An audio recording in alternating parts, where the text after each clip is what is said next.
How to survive in Australia as an artist with Sophia. Sophia D'Urso is the founder of Art Support Australia. With over a decade of experience, creative people are undervalued and underpaid. Yeah, absolutely. What is the art industry scene in Australia? It's really challenging at the moment for arts workers and for artists. How is it for the artists? Do you think there's enough work for them? What are 3 local businesses that should be viral? Stockroom Kyneton, Jump Left Co, Compass North. Is it okay to work for free?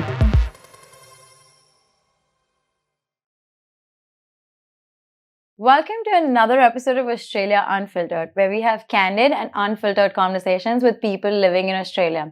This series is powered by Dropout Chaiwala, and we would love to give a special thanks to Aussies Group for this amazing podcast space.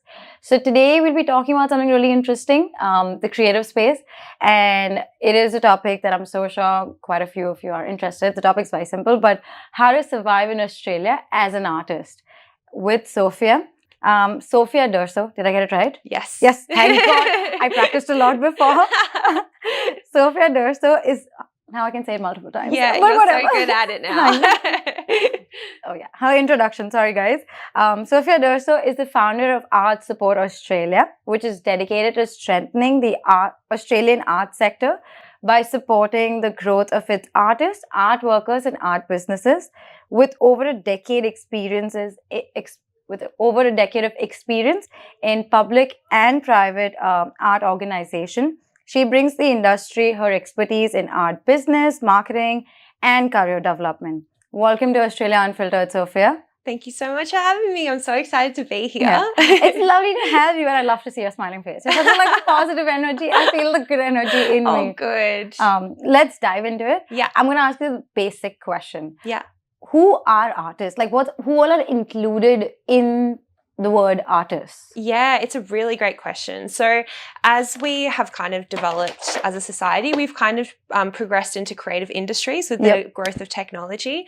So the creative industries is a very broad scope. Exactly. And it includes generally visual artists, performing artists, film and TV, so production. It also includes digital media, game design, the fashion industry. So there's quite a lot of different sectors that fit under that. Yep. But particularly with art support, I focus on the development of artists, so visual artists, which includes photographers, painters, ceramicists, makers. It also includes... What is makers? Makers is like craft. So it's like... Pottery makers? makers? Pottery can kind of sit within fine arts and also makers. Okay. Also jewelry design, textiles. There's lots of different kind of, art forms that sit in makers. Okay. If you're interested, you can go to Craft Victoria in Melbourne. They have an incredible gallery space dedicated to craft.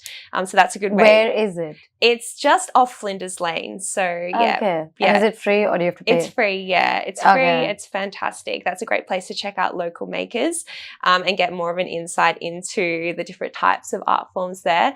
But it also, the arts and cultural sector, or the people that I work with, encompass performing artists as well. So whether that's theatre or contemporary dance or directors, so lots of different pockets in the performing arts sector. Yep. And I also work with essentially freelance arts workers. So whether they're curators, exhibition designers. That's a lot of types. different kind of artists. A lot. So quite a few different artists in the visual arts space. But yeah. Oh wow. So art is really, really, really broad. It's really, really broad. It's essentially a creative practice. So anyone creative could be an artist. I suppose to some sense it's quite a complex, I suppose, conversation. But I think creativity exists within all of us. Yep. True. And there's a lot of different art forms. So yeah. Yep, true. And what is the art industry scene in Australia? How is it and what is it? Yeah, absolutely. Once again, a really broad question too. Specifically in Australia, we have like a very rich and culturally diverse arts industry. Yep. So in Melbourne, for example, we have so many incredible festivals. We've got Melbourne Comedy Festival, we've got Rising Festival, we've got the Melbourne International Jazz Festival, we've got the Melbourne International Film Festival, Fringe Festival. So we've got lots of different arts and cultural festivals here. And I think each culture also has their own festivals as well, right? Even within the film space, we've got the Italian Film Festival, we've got all different types. There's the Indian Film Festival. We really have it all. The Jewish Film Festival's just been. We've got all different types of film festivals. That's it, and also that's not even going into the the food industry too. All the different food festivals. So that's the best part about Melbourne. Yeah, we've got incredible festivals in Australia. We've also got Adelaide Fringe too, which is over in Adelaide. We've got Darwin Festival. So lots of I think each city also has their own festivals, like list of similar festivals, but their own festivals as well. Exactly. We've also got incredible art fairs. So we've got the Melbourne Art Fair. We've got Sydney Contemporary Art Fair. We've got the Affordable Art Fair, which is national. I've done some work with them. They've got a fair in Brisbane, Sydney and Melbourne. So we've got a lot of different art fairs, which is more commercial arts for visual artists. We've got a great film industry as well. We've got a lot of galleries. We've got a lot of public institutions as well, like the National Gallery of Victoria, the Gallery of Modern Art. So I could go on forever about. I can see that you're super passionate. Very passionate. So that is the art industry, and a lot of things happening. But when I also would love to know is how's it for the artists? Like there is so much. So sounds like there might be a lot of work for them.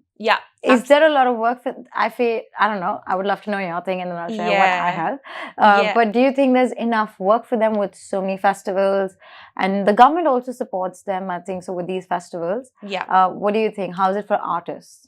It's a really great question, and it's really challenging at the moment for arts workers and for artists in particular, because we're the first ones to get hit when it comes to economic and political environments and challenges that arises. So, of course, the cost of living and the economic situation that we're in at the moment, we're seeing a really sad amount or disappointing amount of defunding happening. So we're seeing a lot of small organizations being defunded. We're seeing a lot of job loss as well. The job market is really challenging at the moment for arts workers. It's always been really competitive and challenging.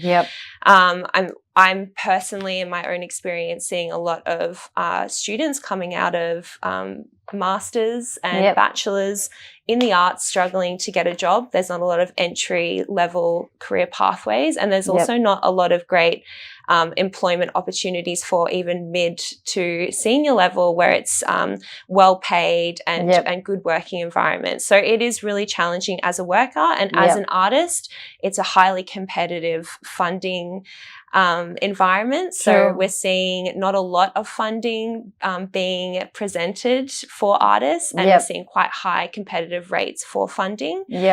So it is really hard. And there was a artists as workers report last year by Creative Australia in 2023. And what they found in that report is that artists are making 26% lower income than the average Australian workforce, with the average being just $54,000 a year. How does someone pay rent with and eat and socialize a little bit as well with just 54? It's really, really hard, and that figure as well is not necessarily based off of their creative practice. It's actually multifaceted, so it includes non-related artwork, and also their creative practice.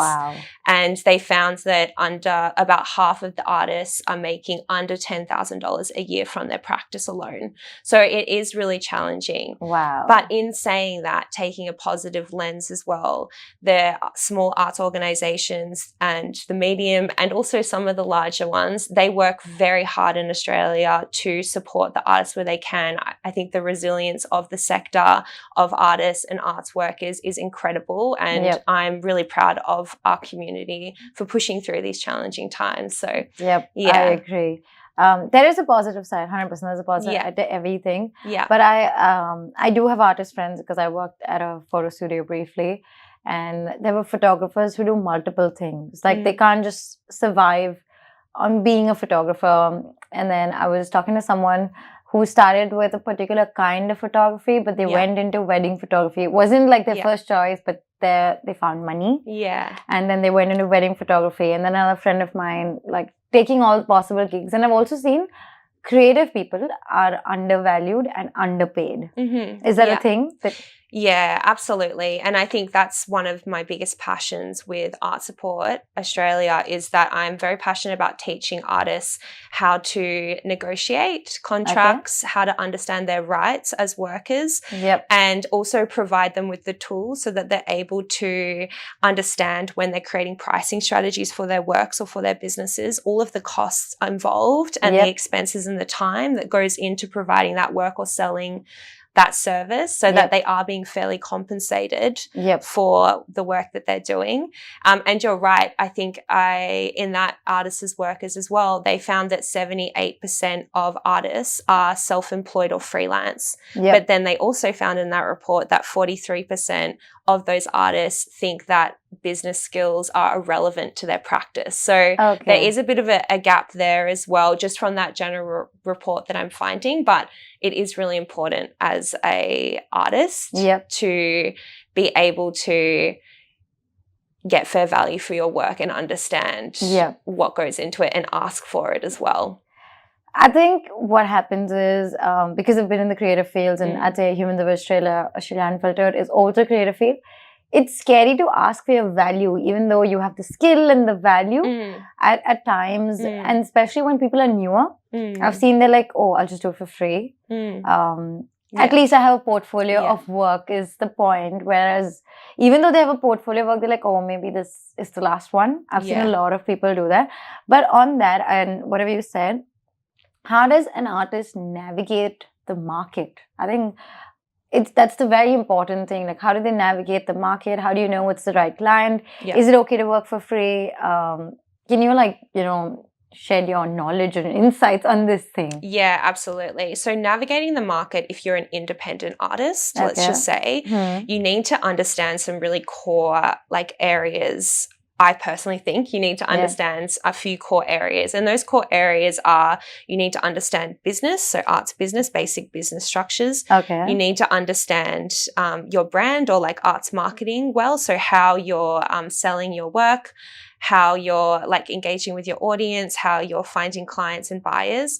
You also need to be able to network. So networking is really important when navigating the arts sector because you're essentially, networking can be a dirty word. The way that I look at networking is building and nurturing professional relationships, whether that's peer-to-peer relationships, that's mentor relationships, to build community and to build support that then opens the doors to new opportunities, whether in your practice, whether that's new clients, new services, new jobs, and also to just, I suppose to be in the industry. It can be isolating as an artist because often we are solo practitioners, and being a part of a network is really important. So industry networking is really important. And then the final thing is confidence selling. So really understanding the value of your work, understanding what goes into your work, understanding your skills and expertise, and then having the confidence to talk about your practice, to talk about what's gone into creating your work so that buyers or clients or organizations can really see your value and understand your value and connect. You said that you need to have confidence in selling and buyers understand your value. But do buyers actually understand value? It's yes, I would agree. Some clients are amazing and they do understand value and they understand art, but there's so many who don't value. Is it, again, as you said, that you need to get into selling, confidence selling? Is that the key, or what is the key? Because what happens is, as you said, competitive industry, there's so many people. A won't do it, B will come and do it, B won't do it, C will come and do it for just, let's take $100. D might even do it for $90. Yeah.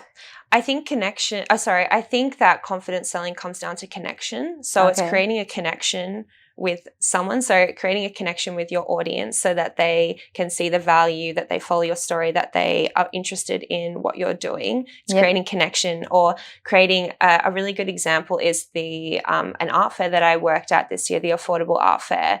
Is even though the cost of livings are really difficult at the moment, we saw really high rates in art sales. And it's because people from the general public who didn't have a high knowledge of the art sector, who didn't have a particular, they weren't specifically within the art sector. There were people from all different walks of life. They were able to come into the art fair, so into the Melbourne Royal Exhibition Building, and they were able to talk to all of the different galleries and to the different artists and form a connection, ask questions, understand how that work was made, where they were from, what their inspirations was. And I think that form of confidence selling, that building a connection is what really helps with that. So you're saying that an artist needs to put themselves out there if they want to survive? I think that it is important for artists to put themselves out there and be confident in their work, and to have the confidence to talk about their work and what matters to them and what value comes. I know personally, when I'm online and I'm looking at artists, a few artists I've seen recently, they've uploaded videos of them talking about a new work or talking about a new project. And it's so interesting to hear an artist talk about their work rather than me just kind of seeing something and not necessarily understanding the context or the process that's gone behind that. And that builds a connection instantly with me, because I'm like, wow, that is amazing. I've never thought about it like that. I think that's really important too. Yeah, true. You know what? I know this is not related to the topic, but you look like a Hollywood actress. I think her name is Kate Winston. Oh, that's so kind. I was looking at you in the middle, and I was like, she is looking like someone. Yes. I'm like, this girl looks like someone. I'm like, who is it? And then I was like, okay, I just wanted to mention it. Has no one ever told you that? No. Are you serious? You do look like her. Oh, thank you. That's very kind. I'm serious. But anyway, let's get back to the topic. I was just looking at it. I was like, I need to tell her before I forget it. I totally get that. As soon as I have a thought, it needs to come out. Exactly. It needs to come on. But anyway, getting back to artists. So artists need to put themselves out there, and then social media. I've also seen this one artist who got really famous and viral. Have you seen? He does pottery. He makes heaps of things, and then he waits for when all of it would fall, and then all gets destroyed. Have you seen those reels? Have gone really viral. No, I haven't. But that's a really great point, because people are really interested in the process. So people want to see and understand. When we go into a public institution, we go into the NGV, or we go into Goma, for example, or Mona in Tasmania. We'll read what is about that work, and that creates a stronger connection to the work, and it sparks curiosity, or it sparks debate. It's the same when we're watching, if we go into an artist's Instagram and we're watching them in the studio. I often will encourage clients to show behind the scenes, show the rehearsal space if it's a new dance work, show the process of collaboration into creating that dance work, show yourself doing a time lapse in the studio, the whole process that goes into creating that one painting, or in a studio on the wheel doing a ceramics piece as well. People really, they're curious. People want personal connection. They want that personal connection with anyone, I think. So anything they purchase, be it art, clothing, or any brand as well.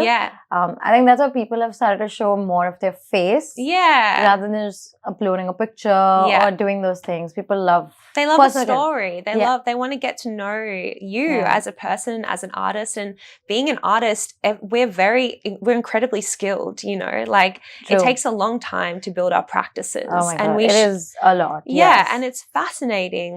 In any culture, it's incredible to learn about people's skill set and the processes and the inspirations. And I love that the most about the arts. And it's really interesting how each art is same but so different. So different. So different. for artists now, I want to get into like a little bit of details. If any artists are watching, it'd be really helpful. When it comes to businesses, like, arts and then artists setting up their own businesses. Yeah. You said most people work independently. Yeah. When they work independently, do they need to register for an ACN, ABN? What do they need to register? TFN? What is the process? Yeah, absolutely. So there's a few different core checklists for when we're setting up an arts business. Yep. So they can. I'll put it on the board so you can also have a look at it. But what is the checklist? What's the basic checklist when they're starting off? Yeah, absolutely. So the first thing is understanding the business structure that you're wanting to enter into. Okay. So are you wanting to set yourself up as a sole trader?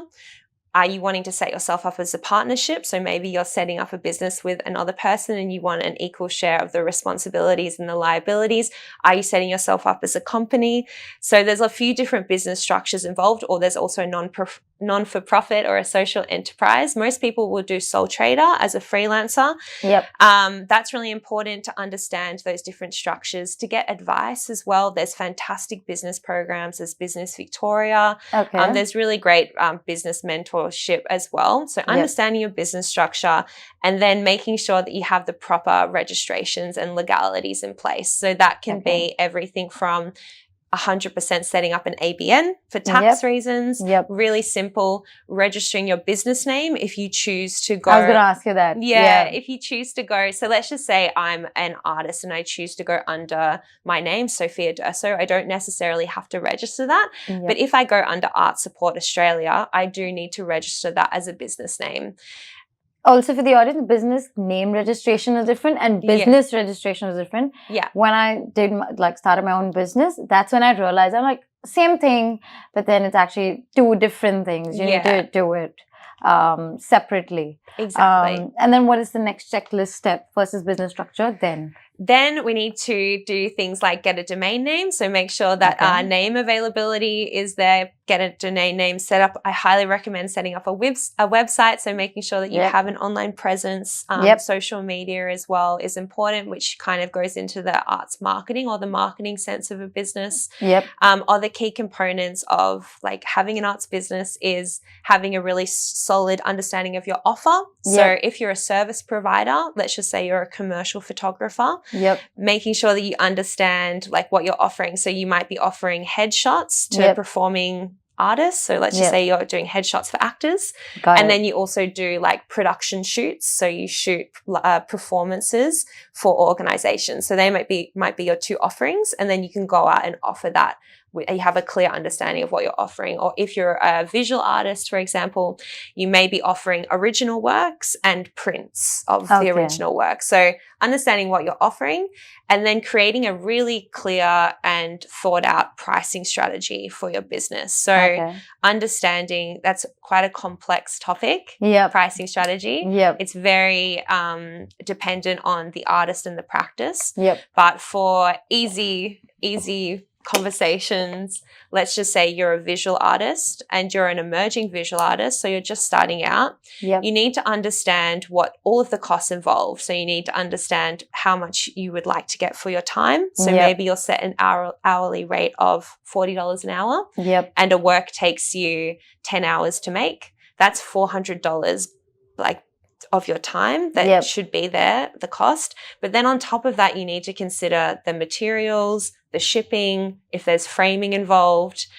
You also need to take in the consideration of fees and commissions. So let's just say it's $400 for that painting of my time, and then it's an extra $100 of materials and I'm getting it framed. So that's $500 and you sell that. That's a cost. But then if you go and you sell it at a commercial art gallery, they may take 40% of that.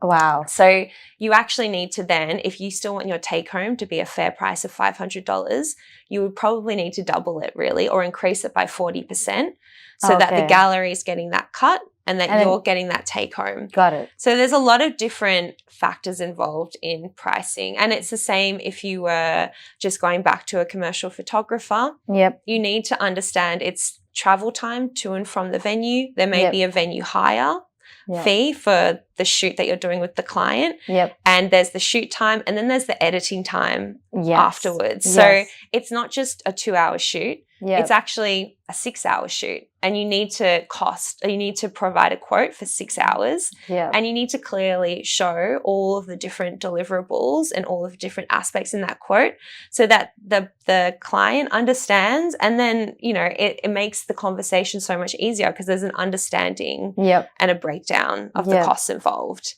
So that's 2 examples. I have so many questions about pricing strategy, but I know this is one of the topics that we're going to discuss. So I will ask you later. But that is really helpful. So I'm just going to summarize the checklist and correct me if I'm wrong. First is business structure, then getting a domain name, setting up your social media, setting up your offering, and pricing strategy. And the last one is legal protection. Oh, okay. So I highly recommend going and speaking with a legal advisor. So Arts Law is a really fantastic service provider. Are they free or paid? Free and low cost for artists and arts workers. And that's through the government. So highly recommend that. There's also great resources out there like NAVA, which is National Association of Visual Arts. They also have Theatre Network. They've also got a Writers Author Society, lots of different ones. Just look it up.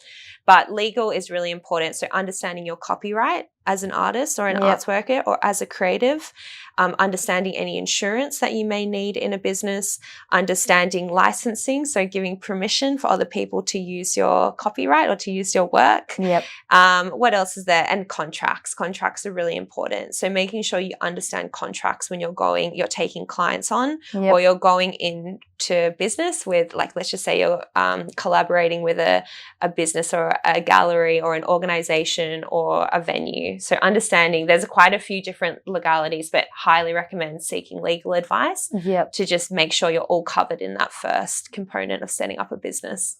And what about IP? IP, yes, intellectual property. Yep. It kind of also, it's quite broad in the creative industry sense, but once again, I would recommend going to like Arts Law and seeking legal advice. They would be the best ones. Yeah, exactly. Makes sense. Yeah. Okay. Let's dive deeper into each of these topics so people understand it. I'll also put a link for business name registration and business registration, so you know two different. It's so confusing when you go online, you type business name registration, it takes you to business registration, and like, isn't it the same? But no, they're two different things. I'll put the link for business registration, business name registration. So that is ticked off. Now let's go to online platforms, and we'll start off with domain name. Is a website necessary or it's not necessary for someone who's new? Some people are it really depends. Some people are really happy with just having Instagram as their business model. I'm seeing a lot of younger people just having Instagram as their business model.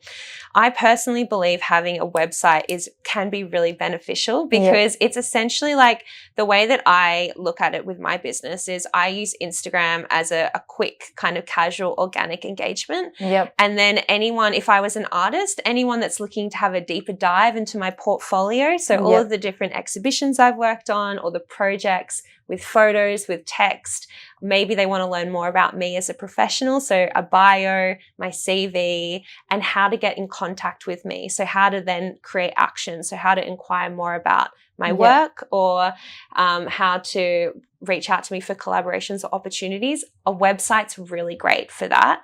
And it's also, we all use Google now. Like Google is everything. So if you don't like hold space for yourself as a professional or as a business, it's really hard for people to find you. Like often I was talking to a director recently who often works with contemporary dancers, and they're always looking for dancers to cast in production. But quite frequently, a lot of dancers aren't actually set up online, so it makes it harder. And it goes like that for a lot of people, especially if you're not in the arts industry. If you sit outside and you are looking to purchase some artworks, or you're looking to purchase a specific service, it can be hard. Like they don't really know where to start, and I think Google is often where they'll first start, or Instagram. So, I think Google is like the first search because it's a search, like a first search engine. And as a client, you would search there, and if someone's, supposing I'm a contemporary dancer, my name pops up. If nothing, they might just even look at my profile. They might just look at my website and maybe remember my name. So if someone at least remembers your name, it makes a huge difference. And what if they don't find anyone I would be the one taking it away. Yeah. So yeah, It's also doesn't need to be very fancy, right? Just basics, what you mentioned. just, basics fine. Like there's we've got such great platforms now like Squarespace and Cargo, where it's really easy for us to, if you have like, average skills, it's really easy to set up a beautiful website now. And it's important for distribution, there we go, reasons. So that like if someone is wanting to share, like they're like, I found this incredible artist, here's their website, or you're reaching out to galleries, you can attach a digital portfolio, but you can also attach their website so they remember that and they can refer back to it. It's really important. It's easier to search for the person. So yeah, website, that is it. What about social media? I think is very important. We have said it. Like I feel everything is on either Instagram or TikTok or YouTube. So I was talking to someone yesterday, like I'm addicted to YouTube Shorts is what they said. So you should try everything on every platform. Yeah, I mean, I always recommend picking one platform that you enjoy the most and sticking to that. And then seeing like because like it's a lot. If you don't particularly like social media can be a burden sometimes. Oh, it is. It can be addictive, like you said. And not everyone loves, a lot of artists, they prefer to work on making. They don't want to necessarily spend time marketing. Yeah. But so I just say pick one that you love. Instagram is an incredible platform for visual artists and for the arts community because it's visual. We love visual things. Yep, true. And it's easy to just document your work, document yourself in the studio or the rehearsal space or at an event. It's easy to just take photos of final works as well and promote. Yep. LinkedIn's a fantastic space as well if you're an arts professional. If you're an arts professional. So there are some artists on there. I've seen a lot of mural artists there, which is great because that's where a lot of like councils and government spaces will sit. But if you're an arts professional, I use LinkedIn. Who is an art professional? Can you give me an example? Yeah, absolutely. So an arts professional is like an arts worker. So someone who works in an arts organization. So let's just say they're a consultant or they're an arts leader or they're a exhibition coordinator or a public programmer or they work in, there's so many different types. They're a producer of festivals. So got it. So they are artists, but not like just an atypical, I'm going to go, like not a painter. Yeah. So more the back end. Exactly. So they're the ones that essentially are the ops. So they're the ones that the strategy, that make things happen. Got it. And a lot of artists are also arts workers. You'll find there's a lot of crossover. But when I talk about artists, I talk about as makers, and then I talk about arts professionals or arts workers probably, and they're the ones that are making the cultural events and the programs and the festivals happen. Okay, so for them it's LinkedIn. One question, you said I know stick to one platform, and I also know that operating multiple platforms is irritating even though if you upload the same thing. But would you recommend that, supposing someone is active on Instagram and they take the same piece of content and they put it on TikTok and they put it on YouTube Shorts. Yeah. Is that what you would say, or just stick to one as of now and then you try different things? I think it once again depends on the person, but if you have the capacity to navigate multiple social media platforms, for sure, cross-share. I cross-share all of my content from my Instagram to my LinkedIn profile. Same. Sometimes it's a little bit different, but absolutely, I think that's a great way to do it. Another tactic that I teach a lot of my clients, if social media is overwhelming and they don't necessarily love to use it, is make bulk folders of content. Shoot all of the works in your studio and put that in a folder. Shoot every time you're in the studio and you're do some behind the scene videos, a bunch of short films or clips and some pictures as well. Put that in a folder. And then, shoot if you go out as well. And then you can create bulk folders of content, and then you can kind of just create a content calendar and repurpose and repost as well. Images of your work. I think that's a helpful way. And what's a tool that you would recommend to create a content calendar? Can they just use Excel or Word, or is there any specific tool that you would, recommend? Yeah, it's different for everyone. I think for me personally, I love Google. So I use Google Drive, Google Meets, Google Tasks, Google Calendar. It's all in one for me. But also a lot of people do use scheduling apps. So there's lots of different types of ones. There's Later, you can just do it later, the app. There's also, you can do it in the Instagram app itself. Do you have any that you want to shout out? I was just gonna say on Instagram, one thing I've noticed is if you schedule posts on Instagram itself, they have a lesser reach compared to if you post them live. Interesting. So that's why all LinkedIn I can schedule. LinkedIn's easier to schedule and that doesn't really affect it. Yeah. But Instagram, the reach, I have noticed it for myself. Yeah. That the reach goes a little lower. Maybe the algorithm wants you to be active and be doing things out there rather than posting it. Yeah. I mean, the algorithm's always changing. I just because your account isn't getting the engagement that you'd hope for, it doesn't mean that that your work doesn't have value and that people don't see you. So I just want to put that as at the forefront. Lose hope and try different things. Yeah, I think not all artists are trying to go viral or they're trying to get a huge following, but it's just important to maintain momentum and get your work out there to the right people. Yep. But yeah, I think scheduling apps are really fantastic. Yep. Personally, I don't use them in my business because the content I'm posting is very finger on the pulse, weekly based. Yep. But I've worked for organizations and businesses and I've used those scheduling apps and they've been really fantastic, especially if you're going on holidays or you need a bit of a break. Oh, yes. You can just put in 3 pieces of content for, a week and then it just posts it automatically for you. True. So that can be good too. Yeah, I get it. No, I completely understand. When you're on a holiday, you don't want to be worried. Oh my God, I have a post to do. Yeah. And then if you're in a different country, you're like, oh shit, what time zone is it? What is it? Schedule it at that time. Yeah. It's all about consistency on social media. Yeah. And I'd just like to go off of that quickly. It's a little bit off topic, but I would also just like to say that it is really important that we also prioritize our well-being. So when it's okay to step back from posting on social media and marketing ourselves when we need a break or it is impacting our mental health. I think as a business owner, a small business owner, and as a creative, 2 quite difficult things. You have to be brave to pursue those careers. 100%. Prioritizing our mental health and our well-being is at the forefront. So always making sure that we have the boundaries there too and looking after ourselves. True. Because you're talking about mental health and well-being, a lot of times it's not easy for creative people and artists to get their mark in the industry or there, and they kind of self-doubt themselves. How do they deal with that? Is there government help or is there anything, any advice that you have? Because it is a very competitive industry, as you mentioned. Yeah, and isolating at times. And very tiring. Yeah. Very mentally, physically, everything. You love it and you'll do it out of the love of it, but it does affect your mental well-being. Yeah. So how does someone, take care of that? Yeah. So I'll quickly just drop two resources. So we have I think it's called the Performing Act Helpline, which is specifically for performing arts who need support. There's obviously a lot of different free helplines as well for people to contact when they're struggling. Okay. The second one is the Arts Wellbeing Collective, which is funded by Arts Centre. They've got incredible resources on maintaining mental health in the creative industries and in the art space.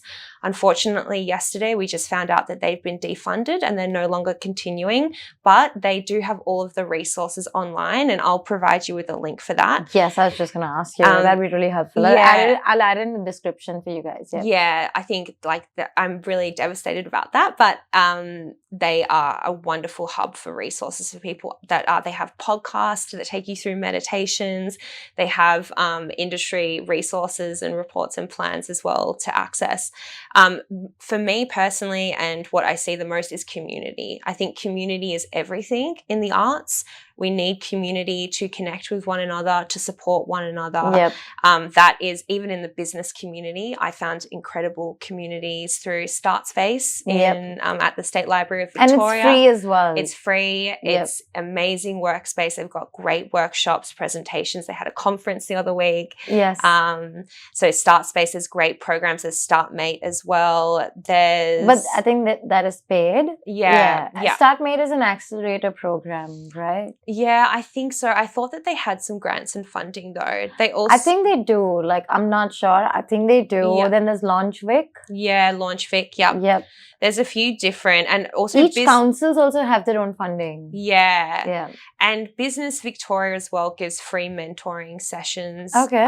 Or low cost. I got free mentoring. Sometimes it's free or it's low cost, depending on your situation. Okay. Mentoring sessions as well. So, and also just in that community sense, like I've met people who have then passed me on to other people for help and advice. I go out for coffee regularly. I'm very like, I reach out to people on the internet all the time whose work I love. That and I just say like, I introduce myself and I say, like, thank you for your work. It's really important. I love the way that you're speaking about that, or I love what you're providing. And ask to meet up for a quick phone call or a Zoom. I've met so many international people that way. I've met so many local people as well for coffee. Like I've met amazing friends and peers that way. So community is important. And, just on that point before you move ahead is, don't be scared to message people. Like, you might assume that, oh, this person's way too big to respond to me, but you never know. No, it's so shocking. Important. Like I message people and like, there was this one time for Humans of Australia, I was less than 1,000 followers. But then my partner's like message, like Master of Australia contestant. I'm like, no way they're going to respond to me. I'm not messaging. He's like, just do it anyway. It's a no. Yeah. And I did it and I got 4 people to say yes with less than 1,000 followers. And this was like ages ago. Oh, 100%. So you never know who's going to say yes. I learned that from a very young age. My first proper job in the arts, I just started to email a few different galleries straight off the bat for internships and for like experience.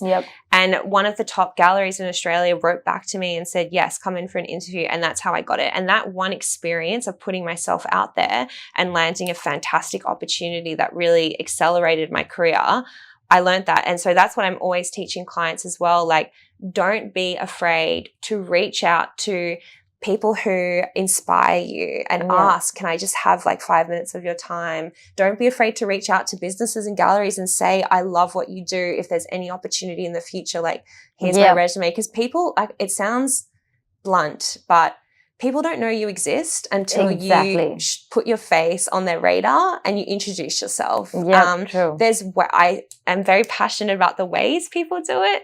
You need to be like, it depends on your intention. So professionally, if you're doing it for an opportunity or a job, I believe there's a way that is probably more appropriate to reach out to businesses and organizations versus a way of doing it politely and respectfully, because you are asking for someone's time. Like if you're doing that on LinkedIn or like Instagram is good for casual, but sometimes, I'll receive really bizarre messages sometimes from people. I think there's a certain way, and we can dive into that if we have time, or if not, I provide resources on that through my business. Okay, I'll put the link to her business. And then that would be helpful in case we are unable to cover that. But anyway, let's go to the next thing. We're talking about it anyway. Marketing strategies. And this is a marketing strategy in its way. And what else could be marketing strategies for artists? So marketing strategies is essentially broken down into a few different ways. So there's marketing online, and then marketing online is having a website, so having a place to send people so that they can learn more about you and take action. There's marketing, which is social media, so building and growing your audience and keeping your audience engaged. And then there's also, I suppose, marketing through other businesses or organizations. So there's a few different ways, or doing things like this, being invited onto podcasts or industry panels. So when it comes to a marketing strategy, I think it's really important to identify the types of content that you're going to create. So I always encourage artists to do like a finished product. So whether that's really beautiful images of a production that they've been in, or they've directed, or they've performed in, or finished artwork, finished art documentation, images of their works in a gallery space or against a wall, and then also having that behind the scenes content, so rehearsal spaces, studio spaces, so people can learn and understand the process. So understanding what types of content you're going to post, and then being consistent with what you're True. posting. Yep. So being consistent. So I post 3 times a week. Yep. That has worked really well for me. It's Yep. enough that from Thursday to Sunday, I get a break from social media. I can step away from Yep. my business phone. But it's enough to keep my audience engaged, and they expect 3 times a week to see my work. Yep. Because we are consuming so much content. There's way too much content. I think something that I really often hear from the clients that I work with is like, oh, I don't want to be annoying. I don't want to put my work out constantly. You need to, when I think of people online or different pages, I think of the ones that post consistently, because Yep. I'm seeing that 2 or 3 times a week on the feed. Yep. And it takes up such a small fraction of my brain, but consistency is really important. It is very important. I say to clients, my tip, if they don't like social media, once a week, that's great. Once a week, just start with once a week. Start with once a week, exactly. So just every Monday, go to your bulk folder and just pull out a photo and, of a work or a video, just post once a week. That's a great way to start. And you can build up to that if you have the capacity to. And on that, I would like to add that, even if you're not on social media, you want to just post once a week, don't expect it to suddenly go viral. Yeah. It may go viral. Yeah. But don't go with the expectation of going viral. No. You keep on doing your bit, and then it's also that you have a presence online. Exactly. Which you are maintaining. Exactly. And you're engaging your community, and you're building your community, your audience. I should say that's a better word. But the other really important component of a marketing strategy is making sure that what you're writing and what you're communicating in your messaging to your audience is really important.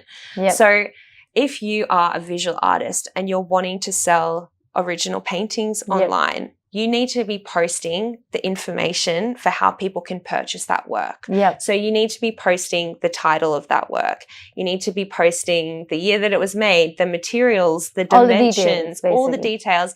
But you also need to be posting the price. That's really important. Or and inquire further. So if you don't feel comfortable putting the price forward, then you need to be posting a call to action. So inquire now, hit with your email address, or inquire now, DM me kind of thing. And you also need to have a section that talks about the work. So what is the work about? Even if it's just one sentence, just to give people a bit of insight. It's the same, with a service, you need to have those call to actions. You need to be telling people, hey, I'm available for work, or this work is for sale, and here's how you can get into contact with me to stimulate. Because so often I'll see people posting, artists, creatives posting, but they want to be making money, or they, to be having new opportunities come into their life, but they're not actually stating that. So you need to be really clear and direct. That's what I'm trying to say. On social media, you need to be dumb and simple. That's my basic logic. If you're not dumb and simple, people will not know. You cannot expect they see a beautiful painting and they know they can buy it. Till the time you don't write it. They'll be like, okay, great painting, next. Exactly. You need to give them a call to action, as you mentioned. Just be as simple. Don't get complicated and write fancy words. This is the most elaborate thing. It's not even that fancy, but keep it as simple, as short, as sweet, so people can easily connect, read, and pass on, go to the next thing. Exactly. People's attention span is 3 seconds on social media, and they go to the next one. The most, really successful artists that I'm seeing on Instagram, a lot of the time, they're being very blunt with what they're posting, and it's, here's the work, the details of the work, this is the price, shipping's included, and then about the work, and then how to purchase the work. And it's straight to the point, and that really helps, I think. You're right. Simplicity is key for sure, being blunt and having a really clear messaging. Yes, for sure. So that was about marketing. Now let's get into this topic. I wanted to get onto this topic, which is pricing strategy. One thing that I had, is there a reference guideline online provided by some different organizations, or if your organization provides it, where different industry or different artists know what they can start off with? Because base salary, also people are not clear what to start off with. So is Absolutely. there like a guidebook for different artists? So depending on the industry that you're in, so if you're in the performing arts, if you're in the visual arts space, if you're in the writing space, if you're in film and production, they have industry standard rates there. So you can find that through the various associations online, which I can provide you. Oh my God, this description is going to have heaps of links. And it's really important. So they'll have all of the award rates. So whether that is if you're, for example, an author and you're writing a work based, they have the different prices. So like prices per article. If you're a visual artist, they have consultancy, the kind of consultancy rates. They have all different types of rates. That's a great way to go. If you are, they also have like, if you're a professional photographer, if you're an illustrator, like there's lots of different types of practices on the on those resources. If you are an artist, it is hard because it's really difficult to put a price on someone's value and their skills and expertise. And so it is really important to critically think about all of the different aspects of your practice. So thinking about your experience. So if you're an emerging, established artist, how many years you've been practicing, it's important to think about your like accomplishments. So if you've won lots of awards, that may put some added value into your practice. But it's really important to understand the costs involved. If your rent is going up, your studio rent, that should be factored in. If the costs of materials are going up, that should be factored in. And that's broken down into costs, overheads. So overheads are the larger annual expenses, which is like, studio rent, insurance bill, and all of those, the different consultants. If for a painter, that would include paints as well or canvases as well. So that would be more based in like costs. Expenses. Okay, fine. So like software subscriptions, framing, shipping, those types of things, and then the overheads are like the bigger ones included. And then fees and commissions, like we touched on recently. So if you're, let's just say, you're an artist collective going into an art fair, there may be a few easy math, $2,000 store fee. You should be adding on, and you're planning on selling 20 artworks at that art fair, you should be adding on $100 on top of every artwork. So you're covering that $2,000 fee. There's little ways you can do that. It's the same for if you're entering an artwork in an award and there's a $40 fee to put that in. Then you become a finalist, and then that work is in an exhibition and for sale. Instead of it being, maybe it's $500, make it $540, so it covers that award fee to be a part of that exhibition. So there's lots of little ways. It's very complex, but I just encourage. I think I'm just going to give you a Word document where you write all of these things, and which I just attach, which has all links, which is all these things. I think they're very useful references and guides that you have. And basics is what people get confused at. Like, for sure. Once you get in the industry and a little there, obviously it's not easy. It's very difficult. You always need help, and if there's guiding support that really pushes you. But if the basics where people get scared and leave out. So I'm just going to ask you for, just give me Word document, guys. You'll see the Word document link. I can't post so many links in the description. And that's, just to be clear, like that's what art support is. So art support, I started art support because I worked in commercial galleries, I worked in arts and cultural festivals, live performance venues, national art fairs, and the government. And I was working with so many incredible artists and arts workers, and I was able to identify all of the challenges that were coming up. And I believe that like everyone should have access to this type of knowledge and skills and resources, especially if they don't go down the tertiary, they don't choose to go and study in an institute too. And even then, like I did study a master's and a bachelor's, and I still in art. In arts and business, and there are still things that I'm missing. So art support is all about creating really accessible and practical and easy to digest resources, mentoring and programs and workshops that provide these skills and this knowledge to artists and arts workers in Australia. Check out her website. But I'll also create like a whole bunch of links that'll be really helpful for everyone.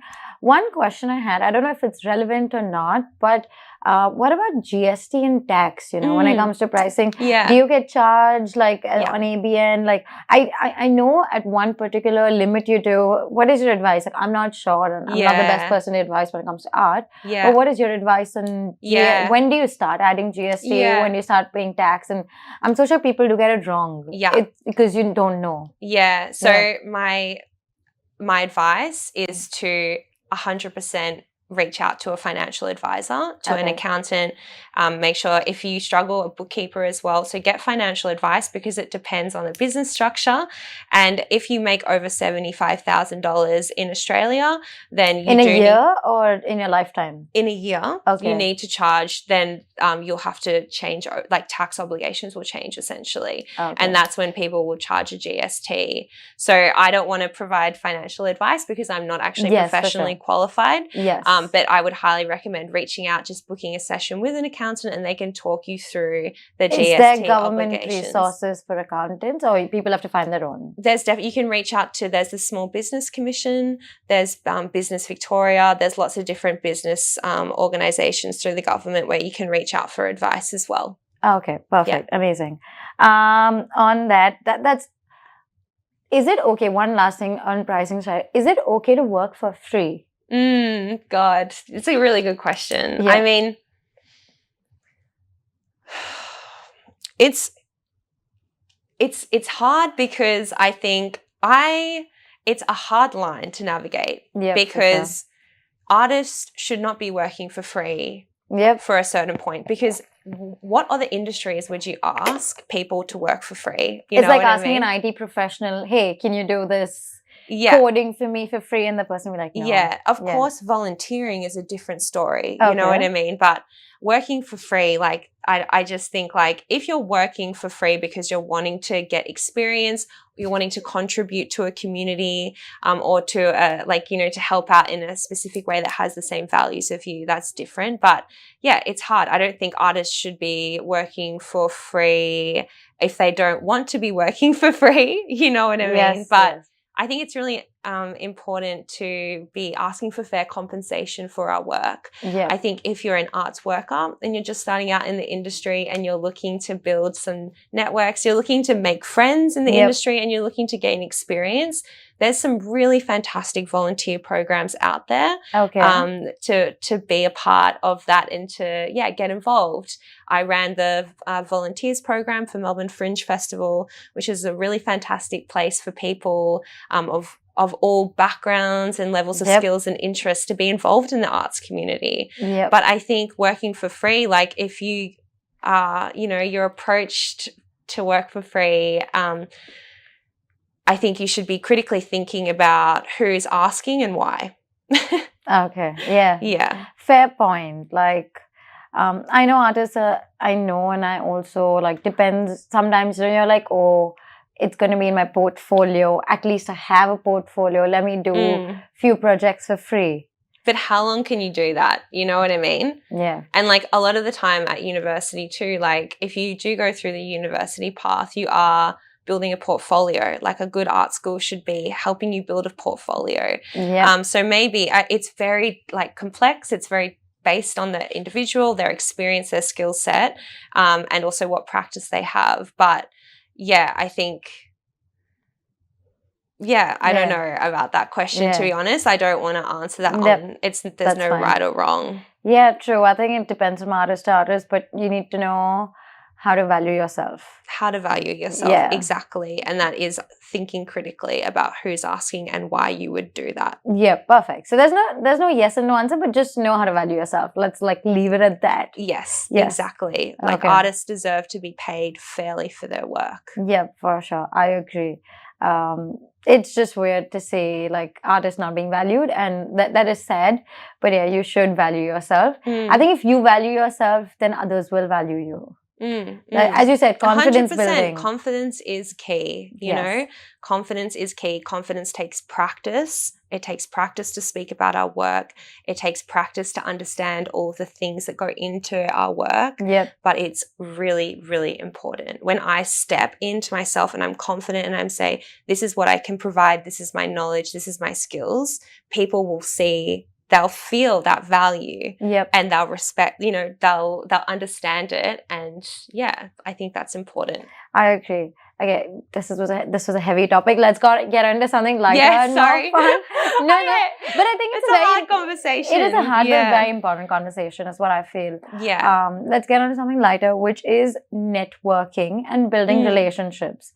Where can someone find these networking events? That's always been my question as well. Yeah. Where is there a website, or is there what is there? Where do you find them?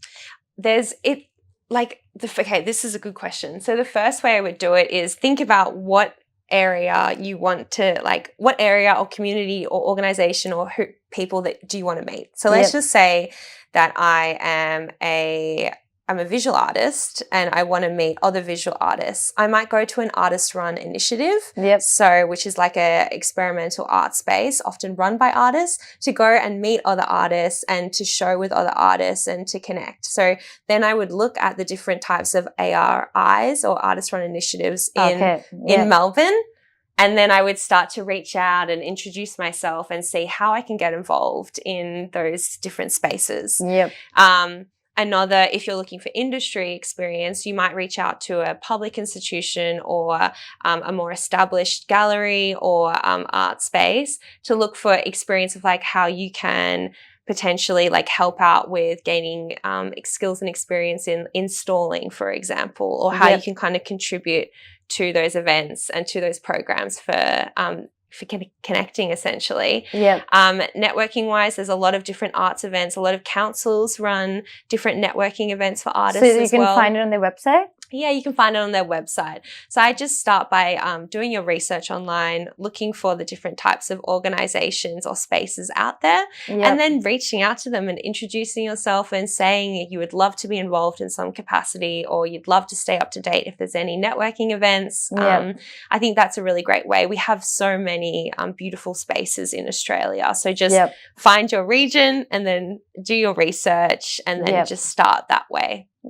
I think, correct me if I'm wrong, a lot of these places also have like a subscription to the newsletter, like for free. So maybe people can hop on if, councils don't reply or someone doesn't reply. Absolutely. Sometimes they might not end up replying, like not in bad faith or anything. But they have like a huge inbox of emails and they might just miss out on this email. Absolutely. So maybe subscribe to their newsletter. For sure. Subscribing to newsletters, following all the Instagram and social media accounts. My feed is, my business feed is curated specifically to just all of the different arts organizations and spaces, which is really helpful. But newsletters is really fantastic too, and art support as well. Every week I'll curate all of the different artist opportunities and professional development that comes up too in Australia. So you can also follow art support too if you are looking for news and I'll put the events. Link. Okay. So they follow you or they just subscribe to different do different your places. research. Do your research and reach out to them and subscribe to their newsletters. That's my recommendation. Research. Okay. And for relationship building, any advice or any tips? Yeah, absolutely. I think be really intentional about who you're reaching out to. So let's just say you see a fellow peer who has posted an article about a topic that you really love and you find interesting on LinkedIn. Reach out to them and tell them, hey, I really love what you wrote about. I found this part really inspiring or really interesting. It sparked my curiosity. Just start a conversation and then, see what they reply, or straight off the bat, just say, I'd love to meet up for a quick Zoom call. If you have any spare time over the next few weeks. I feel in person is amazing. But if not, online, yes, for sure. It just depends where they're located. I've met really incredible international people that way, and I've met incredible local people that way too. And sometimes I am really busy ready. So Yeah. I will also say, hey, that sounds great. Is a phone call okay? And then you can start the relationship that way too. We got on a phone call. Yeah, we got Yes. on a phone call. Yes, for sure. Yeah, and it was so lovely to meet you. And we Yeah. were through like an industry connection to some extent too. Yeah. So I'd say family connection. Yeah. Like your family, obviously we're not related, Yeah, but family connection. but through like a program. Yeah, through a program. Through a business program, a Yes. founders program. Yes. Yeah. Yes. Agreed. So yeah, and there's like networking online, networking in person is also, so like we said before, if you're going to networking events or you're connecting with spaces or businesses, that's a great way to do it in person. And I think online's a really beautiful way to connect too. Don't be afraid of direct emailing as well. If you're direct emailing, cold emailing, cold calling. Yeah, just be really professional when you're reaching out through emailing. ChatGPT for the win to help you write it professionally. Well, yeah, but make sure that there's personality in yes, there. for sure, 100%. There's a structure to reaching out to someone professionally, and that is like introducing yourself, saying why you're reaching out, what you really love about their work or their organization or their business, doing a brief introduction and stating the intention, like I would love to stay updated for any opportunities, and then, supplying the relevant contact information or a link to your CV or a cover letter or a digital portfolio. Yep. So not just sending out generic messages, but don't be personal. Yeah. And you can tell when someone uses ChatGPT. AI is incredible. It's amazing, but you can tell when people submit emails or submit applications and they've just ran it through and not put any of their own personal touches in, or they haven't made a connection. So also be mindful of that. It's a balance, I think. Yeah, I think like use ChatGPT to get a structure, but add your personality. Like customize it yourself, not through ChatGPT, but do customize it. Yep, that is great advice. On that, we're getting to people talking and doing all of this. From relationship building, the most important thing is confidence selling. And what would 3 tips be from Sophia for confidence selling? Yeah, absolutely. It's a really good question. And of course, like having confidence in yourself takes practice, like we touched on before. Yep. But my top tips would be practice your pitch. Okay. So really understand what your work is about. So what you do and how you make that work. So when people ask, the first question so many people will ask is, what do you do? Or what do you make? So just practicing, like having a really easy elevator pitch. Yeah, a little script that you can just pull out that you're confident about, that clearly like essentially is a really concise summary of what you do. So I do have some examples if you want me to quickly read. I would love to know. Okay. I was going to ask you for examples. Okay, perfect. So a really good example of this, like let's just say you're a visual artist, you might say, instead of saying like, oh, I'm an artist, you might say, I'm a mixed media artist creating abstract works that explore the intersection of nature and memory. My work incorporates found objects and layered textures to tell personal and collective stories. So that could be a really good, I'm impressed. One, and then they may ask a follow-up question, and then you can go into detail like, oh yeah, a recent work, blah, blah, blah. Another example might be, let's have a look. So let's just say you're a commercial photographer. It might be, instead of saying, oh, I'm a commercial photographer, or I'm a wedding photographer or performance photographer, you might say like, oh, I work with performers and live performance organizations to capture high quality headshots, promotional portraits, and dynamic production images. So you're listing the services that you do, the different ways you work. And then you may say, my work communicates the unique energy of each performance and performer, delivering great marketing content that cements professional brand presence. So you're fleshing out what you do, and you're making it exciting and engaging for them to ask follow-up questions about your work or your business. My second tip as well is always going to be preparing for questions. So preparing for follow-up questions as well. So people might say like, oh, that sounds really interesting. Like what types of organizations do you work for? Or where do you shoot your performers if you're a commercial photographer? Or what type of like environments do you shoot in? Like do you shoot in a studio? Do you shoot outside? So prepare for those follow-up questions.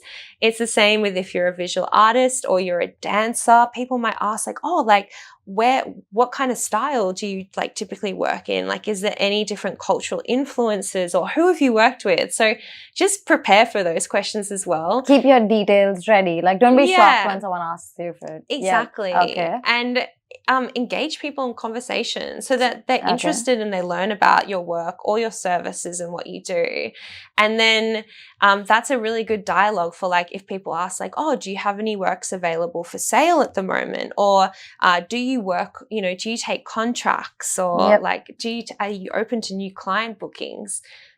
That's a nice flow-on effect for when people get interested in your work and then they can ask like, oh, like how could I work with you or how could I follow more? And you've got a website you can pass on or you've got a Instagram platform or you've got a business card, you've got ways to then continue that.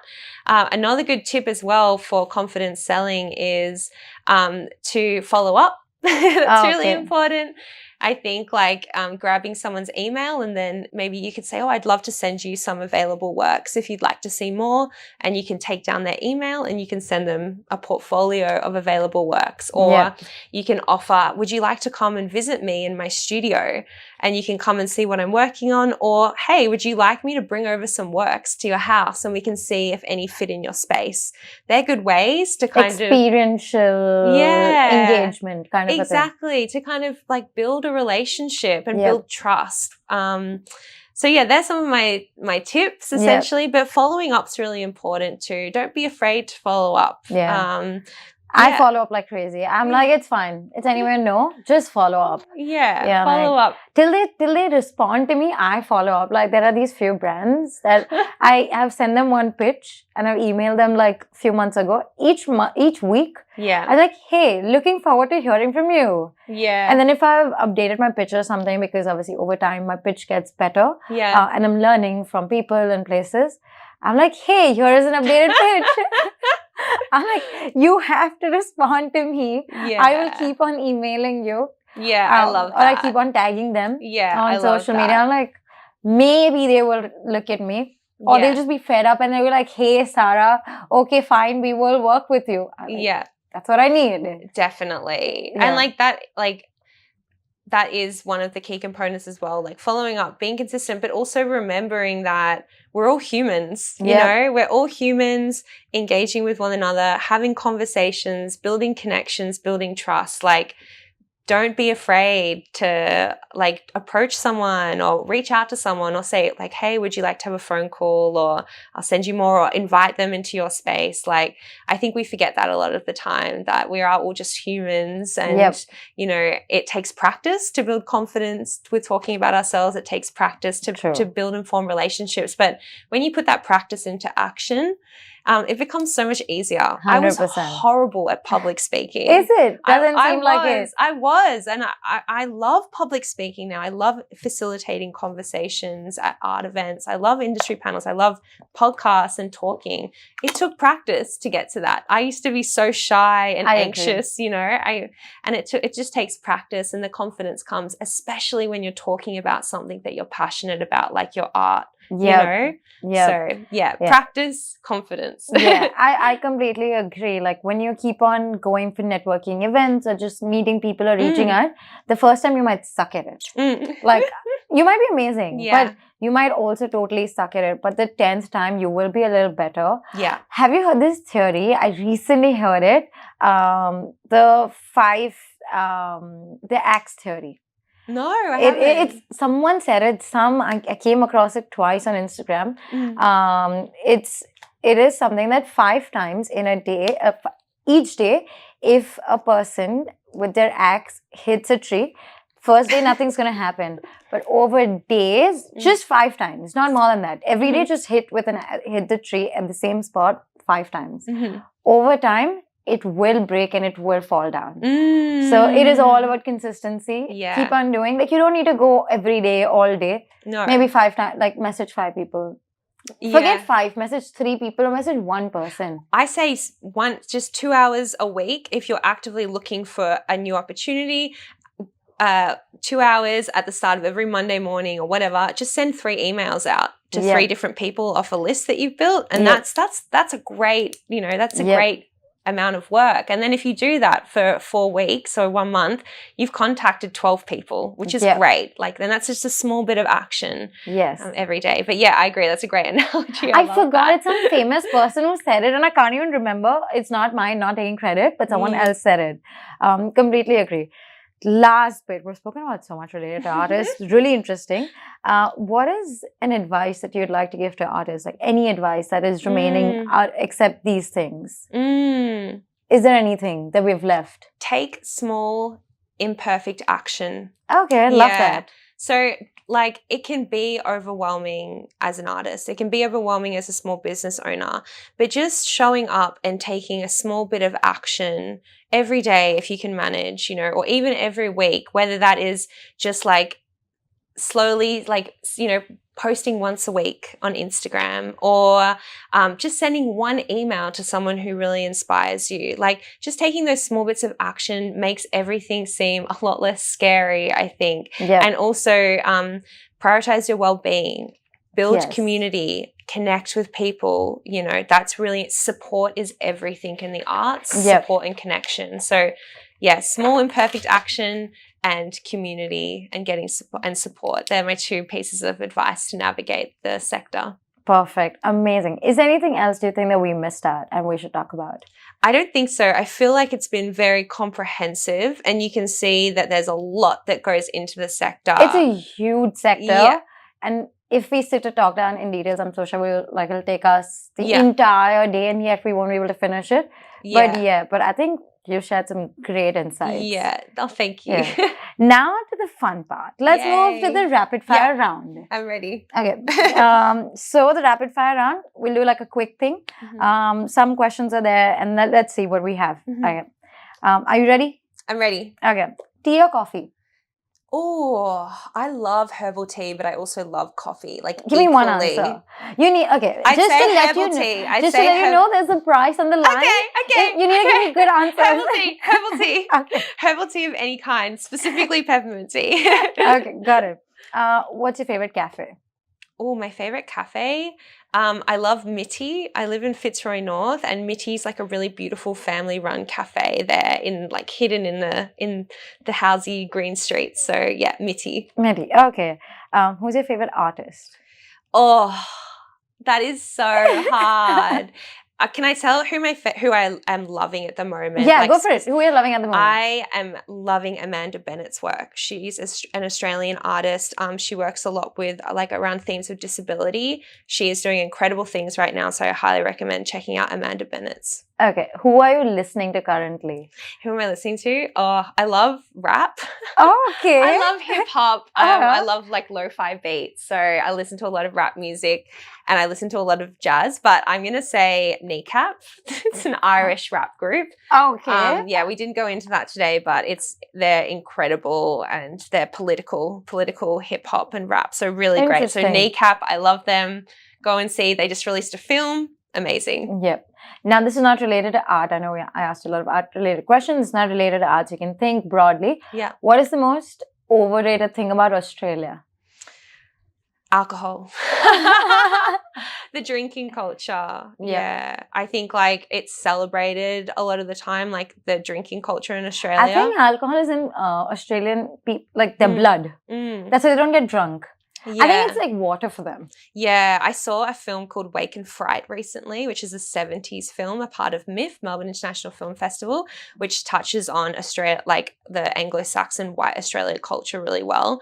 And yeah, I'm personally, as we spoke earlier off the screen, I'm sober. Yep. I love sobriety, and I think that it scares me sometimes, the drinking culture around Australia. So that's my one thing that I'm really interested in Australian culture, and how we can kind of, how it's impacting people.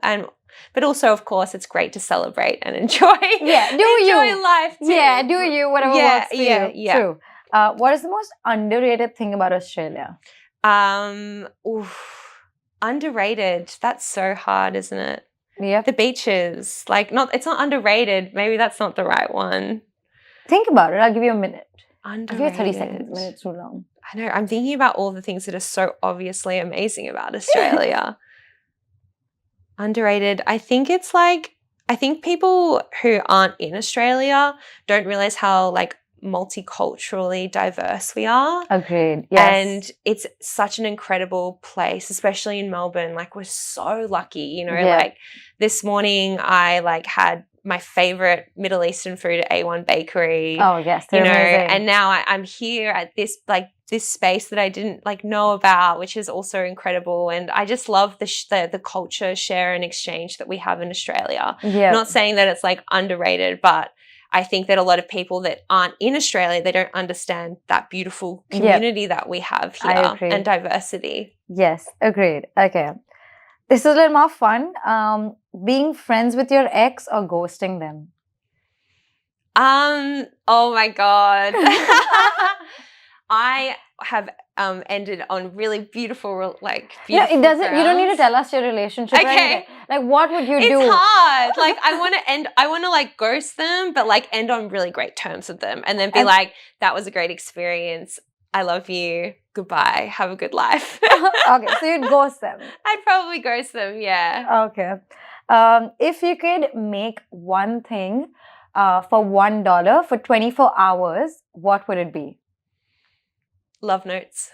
What are love notes? What do you? I don't know. I would just be sitting in a little photo booth machine, and people would put in $1, and I would write a beautiful little love note, a little affirmation or something. That is so cute and wholesome. That's the first thing that's come to mind. Oh, that is really sweet. Last question. What are 3 local businesses that you think should be viral? Yeah, I'm obviously going to say arts businesses. Yep. So the first one I'm going to say is Stockroom Kyneton in the Macedon Ranges. It's it's one of my favorite commercial art spaces, run by Magali and Jason Waterhouse. They just have an incredible stable of exhibitions and artists there. They've got ceramics, they've got a visual arts exhibition space. They've got a recording studio. They've got jewelry. They've got everything. They do great things for the arts community out there in regional Victoria. Yep. For anyone looking for a day trip. The second one is Jump Left Co. It is run by my beautiful friend Sim Ludden. They just launched, and it's an arts disability space in Melbourne CBD. And then the third business is Compass North, which is run by another industry peer who I have met. Her name is Tani, and she specializes in communications in the arts. So helping artists write artist statements, helping organizations with their communication. So Stockroom Kyneton, Jump Left Co. and Compass North. Okay, that is amazing. Never heard of them, but I will I will put the links down. Yeah. So then in case you want to look at them, or just give them a follow, guys. Anyway, that was it. You did well. I loved a little bit of things. You were cutesy and very wholesome. So this is... That was scary. Rapid fire. Was it fun? I needed to be more fast. But it's fine. It was fun. I really enjoyed it. Yeah. Here's a little bag from us. A Humans of Australia bag. That's beautiful. Oh. Thaning you. Anytime. That's amazing. I love that. And thank you so much, Sophia, for sharing your insights. And hopefully artists, going to give you a bunch of links, bunch of things that would be helpful to you. Hope this helps them. Yeah. And anyway, don't forget to subscribe. And thank you for being totally unfiltered. Oh, thank you so much for having me. It's been such a pleasure. Oh, thank you.